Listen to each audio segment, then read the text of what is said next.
ان کے جو ریبل لا میکرز ہیں ہم ان کو ایکسپٹ نہیں کریں گے جب تک وہ ایک فارورڈ بلاک نہیں بناتے.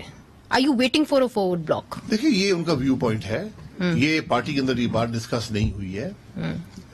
مریم نواز صاحبہ ایک اس پارٹی کی لیڈر ہیں, سوال ہوتے ہیں جو آواز دینے پڑتے ہیں, ان کی اپنی رائے بھی ہوتی ہے, انہوں نے یہ بات کہہ دی ہے, لیکن یہ اس بات کا فیصلہ پارٹی ہی کر سکتی ہے. اچھا, انہوں نے ایک اور بات بھی کہی, انہوں نے کہا کہ میں چاہتی ہوں کہ یہ حکومت جو ہے اپنی مدت پوری کرے کیونکہ یہ کوئی بہانہ نہ رہ جائے اور سب کو پتا چل جائے کہ اس حکومت کا جو ہے کیا اصلیت ہے. اس کے اوپر پاکستان پیپلز پارٹی کے چودھری منظور صاحب نے بھی ری ایکشن دیا ہے. مجھے نہیں معلوم کہ آپ نے دیکھا ہے, میں آپ کو دکھا دیتی ہوں پھر آپ سے. نہیں نہ میں چودھری منظور صاحب کو جانتا ہوں نہ میں ان باتوں کی حیثیت میں پڑھ دیتی ہوں پھر. نہیں میں وہ ٹھیک ہے, دیکھیں میں پھر کہوں گا تاکہ ویورز کو پتا چل جائے. انہوں نے کہا جب اس حکومت کو 5 سال پورے کرنے دینے ہیں تو لانگ مارچ اور استعفوں کا تماشا کیوں لگایا گیا. پی ڈی ایم 5 سال پورے کروانے کے لیے توڑی گئی ہے, یہ چودھری منظور صاحب نے کہا ہے. ماشاءاللہ. دیکھیں میں یہ کہہ رہا ہوں چودھری منظور صاحب نے تو بیان دینا ہے نا. مریم نواز صاحبہ نے ایک بیان دیا, ان کا کانٹیکس کیا تھا وہ ذرا دیکھ لیں. انہوں نے یہ کہا کہ ہم چاہتے ہیں کہ لوگ ذرا بھگت لیں ان کو, جو لوگ لائے ہیں جو ایکسپیریمنٹ کرتے ہیں وہ بھگت لیں کہ یہ جو ایکسپیریمنٹل گورنمنٹس ہوتی ہیں یہ ایک سارکیزم کے لہجے میں کہا گیا. ٹھیک ہے, تو اس لیے ہم تو پہلے دن سے کہہ رہے ہیں اس حکومت کا ہر لمحہ ملک پہ بھاری ہے, لیکن مسئلہ اس حکومت کے جانے سے حل نہیں ہوگا. مسئلہ اس وقت حل ہوگا جب آپ یہ فیصلہ کریں گے کہ اپنا ملک آئین کے مطابق چلائیں گے. وہ فیصلہ کون کرے گا؟ فیصلہ سارے کریں گے. پاکستان پیپلز پارٹی یہ فیصلہ کرے گی. جو محب وطن ہیں وہ یہ فیصلہ کریں گے. مگر دیکھیے آپ کے پاس ایونیوز کیا ہیں, آپ کے پاس ایونیوز پارلیمنٹ ہے, آپ کے پاس سینٹ ہے, مگر اس کے اندر کچھ آپ چیزیں کر سکتے تھے جسے آپ جمہوریت جو اگلے الیکشن ہے اس کم از کم صاف شفاف کی طرف لے کے جا سکتے تھے. الیکٹرل جس طرح کے ایک کمیٹی آپ نے بنائی ہے الیکٹرل ریفارمز کے حوالے سے, ادھر آپ کام تیز کر سکتے ہیں. اس میں 2.5 سال ہو گئے, کچھ بھی نہیں ہوا. نہیں ہے پاکستان میں. اگر آپ الیکشن چوری کرنا چھوڑ دیں, الیکٹرل ریفارم کی کیا ضرورت ہے؟ ایک سینٹینس الیکٹرل ریفارم چاہیے, الیکشن چوری نہیں ہوگا. ہاؤ ول یو انشور کہ الیکشنز چوری نہ ہو؟ How will you ensure that? سب کو نظر آتا ہے, سب کو نظر آتا ہے کہ ملک میں کیا ہو رہا ہے, اور جو کر رہے ہیں وہ دیکھیں نا. بات تو یہ کوئی کر بھی تو رہا ہے نا. اگر نواز شریف صاحب کو کنوکٹ کرایا گیا, جج کو خرید کے, جج بھی بک گیا, نواز شریف صاحب کنوکٹ ہو گئے, وہ خریدنے والا کون تھا؟ اس کو پیسے دینے والا کون تھا؟ آپ بتائیے. مجھے نہیں پتا, میں تو یہ پوچھ رہا ہوں. مگر تحقیقات تو آپ نے کروائی. یہی سوالات ہیں جس کا جواب ملک کو چاہیے. یہ الیکشن چوری ہوتے ہیں, کرنے والا کون ہے, کیوں کیا جاتا ہے؟ کیونکہ ہمارا ملک تو آج سفر کر رہا ہے نا. الیکشن چوری ہوئے, ہم آج زوال پذیر ہیں, براہ راست الیکشن چوری سے اس کا تعلق ہے. آپ نے کافی عرصہ سیاست کی ہے, کیا الائنسز آپ بنتے ہوئے دیکھ رہے ہیں آنے والے دنوں میں اور مہینوں میں؟ دیکھیے میں نے کہا آپ الائنسز بنا لیں, آپ جو مرضی کر لیں, جب تک آپ اس بات کا فیصلہ نہیں کریں گے کہ ہمارا ملک آئین کے مطابق چلے گا, سارے ادارے آئین کے اندر رہیں گے, تو آپ کا ملک نہیں آگے چلے گا. یہ بنیادی ضرورت ہوتی ہے ایک پارلیمانی جمہوریت کی, آئین. آئی لیو اٹ ایٹ دیٹ. بہت بہت شکریہ جناب شاہد خاقان عباسی صاحب. وی لیو اٹ دیئر. ناظرین وقفہ لیتے ہیں اور وقفے کے بعد بات کریں گے کہ انڈیا اور پاکستان میں کورونا کی ایک خطرناک لہر گزر رہی ہے. بھارت میں پچھلے 24 گھنٹوں میں 2812 اموات ہو گئی ہیں, جبکہ پاکستان میں پچھلے 24 گھنٹوں میں 70 اموات ہوئی ہیں. پاکستان میں 30 اپریل کو ناظرین اموات کی تعداد 158 تھی. ویکسین تو آ گئی, لیکن کورونا کی وبا سے یہ خطہ کب چھٹکارا پائے گا؟ وقفے کے بعد ہم نے ایک ڈاکٹرز پینل سے بات کی ہے اور براہ راست ہم آپ کو ہندوستان بھی لے کے جائیں گے, وہاں پہ بھی ہم ڈاکٹر سے پوچھیں گے کہ ادھر کی صورتحال کیا ہے. یہ سب کچھ وقفے کے بعد.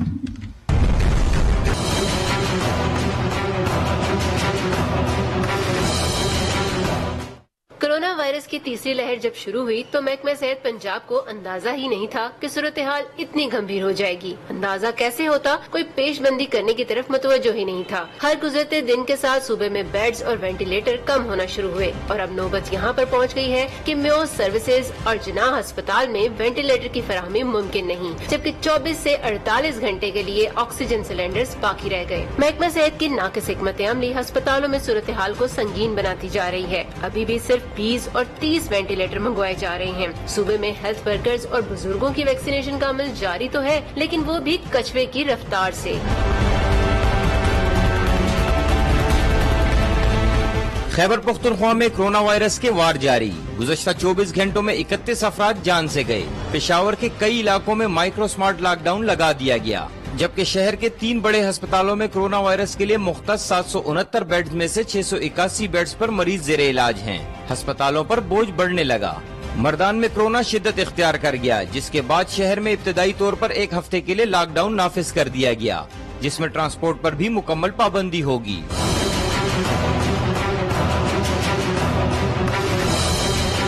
مریضوں کو مصنوعی آکسیجن سلنڈروں کے ذریعے دی جا رہی ہے۔ فاطمہ جناح اسپتال کا آکسیجن پلانٹ 2017 سے غیر فعال ہے۔ ڈی ایم ایس ڈاکٹر صادق بلوچ کہتے ہیں کہ پلانٹ فعال ہونے میں ابھی 1 ماہ مزید لگے گا۔ موجودہ حالات میں کورونا SOPs پر عمل درآمد کرانا ناگزیر ہو چکا ہے اور ویکسین لگانے کا شعور بھی عام کرنا ہوگا۔ ناظرین، پاکستان کے 3 صوبوں سے آپ نے یہ رپورٹ دیکھی جہاں پہ ایسا لگ رہا ہے کہ جو آکسیجن کی کمی ہے وہ تمام صوبوں میں ہو رہی ہے۔ سندھ میں قدرن حالات کچھ بہتر ہیں۔ آئیے اپنے ڈاکٹرز پینل کی طرف بڑھتے ہیں اور براہ راست ہم آپ کو لے کے چلتے ہیں دلی، جہاں پہ ڈاکٹر یتن مہتا نے ہمیں جوائن کیا ہے۔ میڈینٹا انسٹیٹیوٹ آف کریٹیکل کیئر کے چیئرپرسن ہے۔ بہت بہت شکریہ ڈاکٹر صاحب، آپ نے ہمیں جوائن کیا۔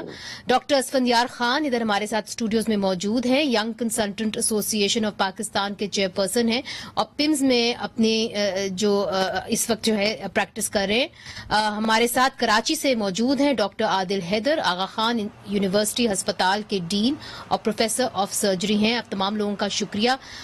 پہلے ہم اپنے جو مہمان ہیں ڈاکٹر یتن مہتا، آپ کی جانب آئیں گے۔ اس وقت جو ہندوستان کا حال ہے ڈاکٹر یتن مہتا، ہم ادھر سے دیکھ رہے ہیں، سمپتھیز آر ود یو۔ یہ بتائیے کہ یہ جو لہر آئی ہے آپ کے ہاں، کیا یہ کمبھ میلے کی وجہ سے آئی ہے؟ کیا وجہ ہے کہ یکدم ہندوستان کے اندر اتنی تیزی سے کیسز بڑھ گئے اور آج جو کیسز کی تعداد ہے 2000 سے زیادہ تجاوز کر گئی ہے، جو لوگ مر چکے ہیں کووڈ-19 سے؟ نہیں، دیکھیے، کمبھ نے تو پارٹلی تو کنٹریبیوٹ کیا ہے، لیکن کمبھ تو بہت اسمال ایریا میں تھا، انڈیا میں، نارتھ انڈیا میں۔ پر باقی آپ دیکھیے کہ ساؤتھ میں اور ویسٹ بنگال میں الیکشنز ہو رہے ہیں، لاکھوں کی تعداد میں لوگوں کی ریلیز ہو رہی ہیں، وہاں نہ کوئی سوشل ڈسٹینسنگ ہے، نہ ماسکنگ ہے، کوئی بھی کووڈ اپروپریٹ بیہیویئر نہیں ہے۔ اوپر سے سوشلی بھی میں دیکھتا تھا کہ اس درمیان پچھلے 1 مہینے میں سارے دلی سب جگہ لوگ سب کچھ کھل گیا تھا، ہوٹلز، ریسٹورانٹس، سوشل گیدرنگ، شادیاں، سیلیبریشنز سارے ایسے ہو رہے تھے جیسے کووڈ چلا گیا ہے۔ تو کوئی بھی کووڈ اپروپریٹ، پڑھے لکھے ان پڑھ سب لوگ میں بھی کووڈ اپروپریٹ بیہیویئر چھوڑ دیا تھا اور ساری انڈسٹریز کھل گئی تھیں۔ اس کی وجہ سے کافی زبردست سرج ہو گیا تھا، اور ویکسینیشن بھی جب شروع ہوا تو تھوڑا ہیزیٹینسی تھا، لوگ ویکسین لگانے میں بھی ہیزیٹیٹ کر رہے تھے۔ اس لیے یہ سب چیزیں مل کے سرج ہمارا سیکنڈ ہوا، اور اینٹیسپیشن میں بھی گڑبڑ ہوئی ہے ہماری، جو پبلک ہیلتھ میں بھی اس نے اتنا بڑا سرج اینٹیسپیٹ نہیں کیا تھا۔ اس لیے سب نے کنٹریبیوٹ کیا ہے اتنے نمبرز بڑھنے میں اور اتنی موتیں ہونے میں۔ ڈاکٹر اسفندیار، اس وقت جو ڈاکٹر مہتا کہہ رہے ہیں اور وہاں پہ بھی آکسیجن کی کمی سامنے آئی ہے، کیا پاکستان میں بھی یہی وجوہات ہیں کہ یہ جو تیسری لہر ہے یہ آئی ہے، یا کہ جو ایک UK ویریئنٹ ہے اس کی وجہ سے یہ تیسری لہر آئی ہے اور پیک پہ معاملہ چلے گئے؟ ابھی پچھلے 3 دن پہلے 150 تعداد ہو گئی تھی ان لوگوں کی جو کووڈ-19 کا شکار ہوئے ہیں اور دم توڑ گئے ہیں۔ بسم اللہ الرحمن الرحیم۔ بدقسمتی ہے کہ انڈیا میں اور پاکستان میں تقریباً لوگوں نے ایک ہی طرح سے بیہیو کیا ہے کووڈ کے ساتھ۔ ہر ذمہ دار شخص نے غیر ذمہ داری کا مظاہرہ کیا ہے۔ پولیٹیشنز نے اس کو سیریس نہیں لیا، حکومت نے سیریس نہیں لیا، مذہبی اسکالرز نے اس کو سیریس نہیں لیا۔ ہر بندے نے اپنا حصہ ڈالا ہے کہ یہ ثابت کرنے کی کوشش کی ہے کہ بھئی یہ کووڈ ہے، یہ ایک ڈرامہ ہے، یہ ایک غلط ایک آئیڈیا لایا گیا ہے۔ یہ حقیقت سے انہوں نے انکار کرنے کی کوشش کی اور یہی تباہی کا باعث بنا ہے۔ ابھی بھی ٹائم ہے کہ ہم، اگر پبلک نہیں سمجھتی تو حکومت کی ذمہ داری بنتی ہے کہ حکومت ایک اسٹرکٹ ایکشنز لیں۔ کس قسم کا اسٹرکٹ ایکشن؟ آپ سمجھتے ہیں کہ اگر لاک ڈاؤن لگایا جاتا پاکستان میں تو معاملات بہتر تھے؟ پہلے جب لاک ڈاؤن تھا تو پاکستان میں جلدی ہم نے لاک ڈاؤن لگایا تو اس کے ریزلٹس بہت بہتر تھے، اور پوری دنیا نے دیکھا کہ ہم نے